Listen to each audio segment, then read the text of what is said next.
Salut tout le monde, c'est Simon. Je vous retrouve pour une nouvelle vidéo aujourd'hui. Ça sera sur le championnat américain de football, toujours. Donc la Major League Soccer, la MLS plus communément. Ce que j'ai essayé de faire, c'est de vous trouver un petit bet sur les 4 quarts de finale, ainsi qu'un petit fun sur les 4 quarts de finale, toujours.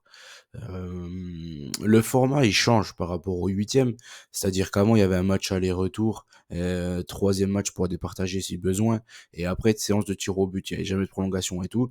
Là, ce coup-ci, c'est sur un match simple. Donc, le vainqueur, on le trouvera au bout des 90, 120 plus tir au but, s'il le faut. Donc là, du coup, maintenant, il y a encore les prolongations.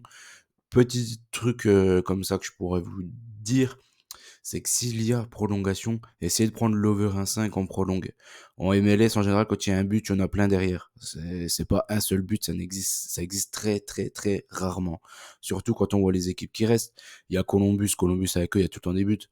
Euh, Cincinnati, Philly, c'est peut-être le match hein, le plus serré. Enfin non, il y a aussi Houston, Kansas. Mais bon, là, c'est pareil, ça va forcément se décompter. Il y a une équipe qui va être obligée de se livrer si elle est menée.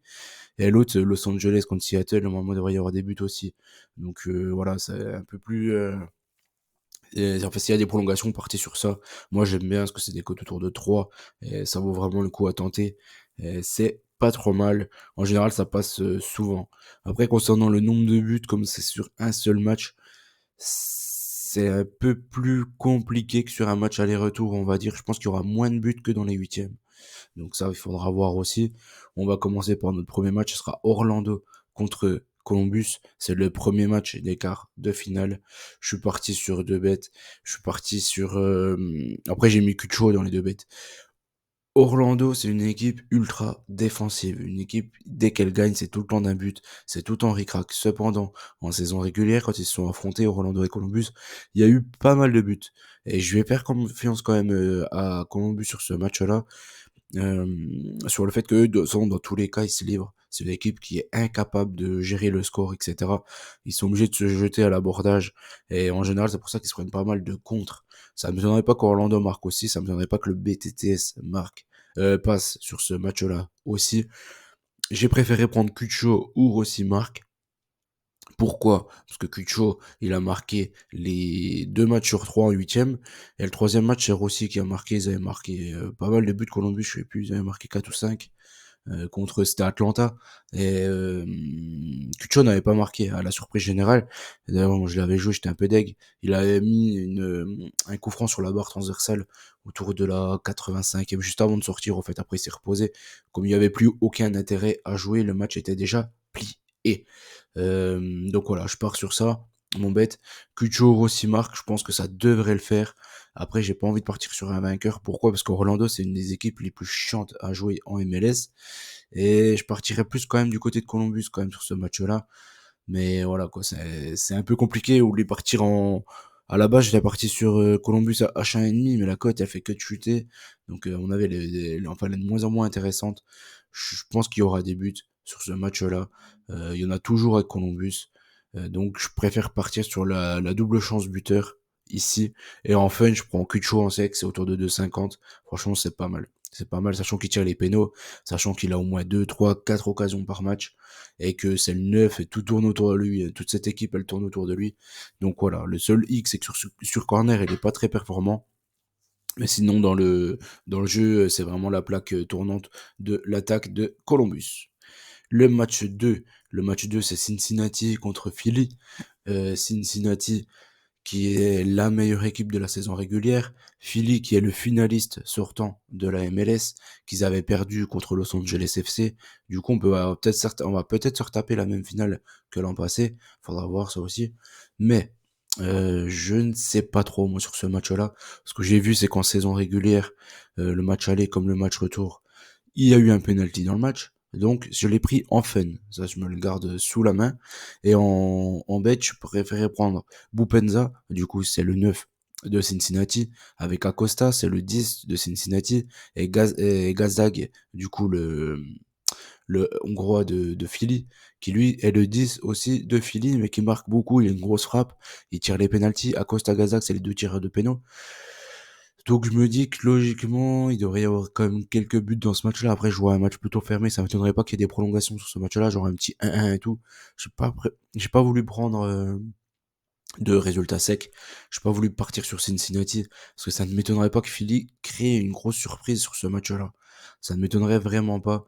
Je trouve que Philly, c'est un peu la meilleure équipe collective du de la MLS. Même si cette année, il y a Houston aussi qui a vraiment augmenté qui a vraiment augmenté son niveau par rapport à la saison passée.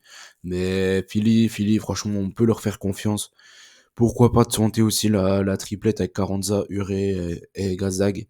Je pense qu'il devrait à minimum marquer un but contre Cincinnati. Le match, le troisième du coup d'écart qui nous intéressera, ça sera Houston contre Kansas. C'est peut-être le plus chaud, franchement pour moi c'est le moins intéressant des quatre matchs. Clairement c'est le moins intéressant parce que le match Orlando-Columbus, il y a Columbus qui joue au foot, vraiment très très bien au foot. Il y a Cincinnati-Philly, c'est deux équipes très joueuses quand même mine de rien. Et Seattle-Los Angeles, on va même pas en parler. Je pense que Los Angeles c'est peut-être l'équipe la plus déséquilibrée et qui joue le plus au foot de tous quoi. Donc euh, donc Houston Sporting Kansas joue un match assez fermé. En fait, je joue à 1-1 moi en score final.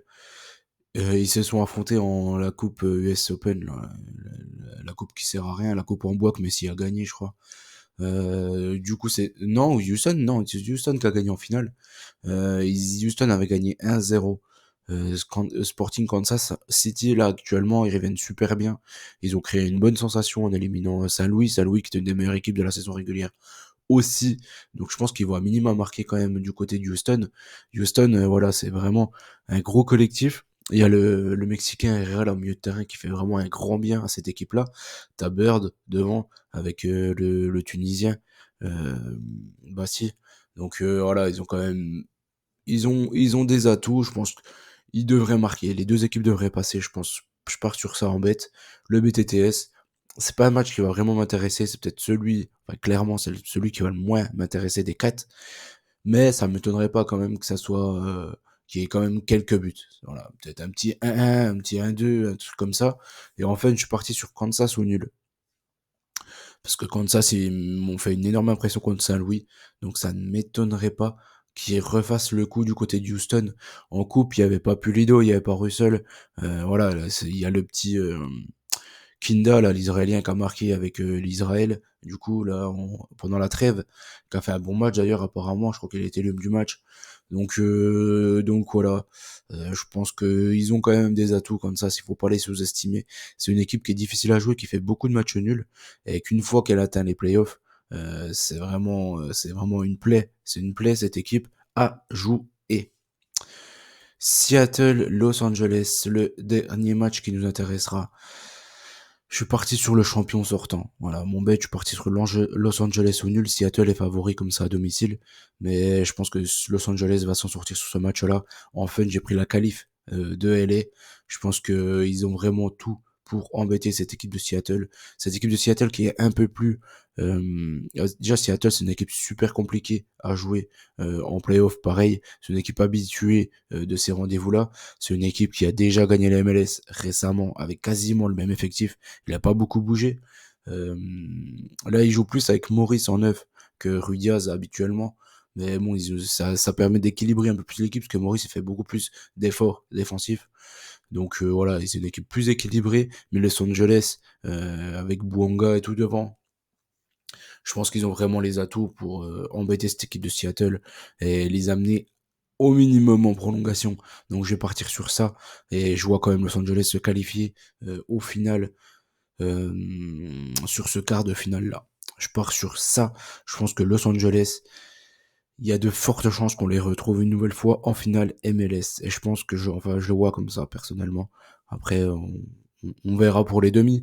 Mais en tout cas, pour les quarts, je pense que ça devrait le faire du côté de Seattle. Voilà, vous avez mon avis sur les 4 quarts de finale de MLS. J'espère que la vidéo vous a plu. N'oubliez pas le petit like, comme habituellement. En gros, Orlando, Columbus, je Orlando, c'est un piège tout le temps. Faut pas jouer de vainqueur. Moi, mon cœur, il partirait plus du côté de Columbus et j'espère qu'il passe. Comme ça, on verra des plus belles demi-finales que si c'est Orlando, ça c'est clair et net. Cincinnati, Philly. Je pense que Cincinnati est vraiment gros favori. Ça ne m'étonnerait pas que Philly fasse passe quand même, fasse la sensation en éliminant Cincinnati. Franchement, ça ne m'étonnerait pas du tout. En gros, sur les 4 matchs, ça ne m'étonnerait pas que les 4 équipes à l'extérieur elles passent. Donc, je pense qu'il y en aura au moins 2 sur 4 qui vont passer. Même si c'est sur un seul match, l'atout de jouer à domicile, c'est un atout énormissime, surtout en MLS. Vous regardez le taux de réussite des équipes à domicile, c'est largement au-dessus des équipes à l'extérieur. Mais encore une fois, là, je trouve que les meilleures équipes jouent à l'extérieur. Même si ça reflète pas vraiment la saison régulière, parce qu'au final, ils ont mis les équipes à domicile, c'est toutes les meilleures de la saison régulière. Donc voilà. Mais voilà, quoi, il y a toujours, ça va être compliqué, ça va être des quarts de finale, quoi. Des quarts de finale, il y aura certainement une ou deux prolongues. Moi, je la vois. Je la verrais bien du côté de Houston et du côté de Seattle, la prolongue. Si je devais me mouiller, ça ne m'étonnerait pas que ça soit sur ces matchs-là. Après, Cincinnati, Philly, c'est un peu 50-50. Orlando, Columbus. Malheureusement, je pense qu'Orlando va passer. Cincinnati, Philly. Je pense. Si je dois me mouiller, je partirais sur Orlando, Philly, Houston, Kansas. Franchement, ça pue. Match nul. Je partirais sur quoi? Houston, Kansas. Certainement. Allez, encore une surprise. Je repasse sur Kansas. Orlando, Philly, Kansas et LA. Los Angeles FC, je pense que c'est la grosse cote à choper, Los Angeles. Je pense vraiment que Los Angeles, c'est la grosse cote à choper d'écart. Donc voilà. Allez, bonne chance à tous. N'oubliez pas qu'on gagne, on perd ensemble et à très vite l'équipe.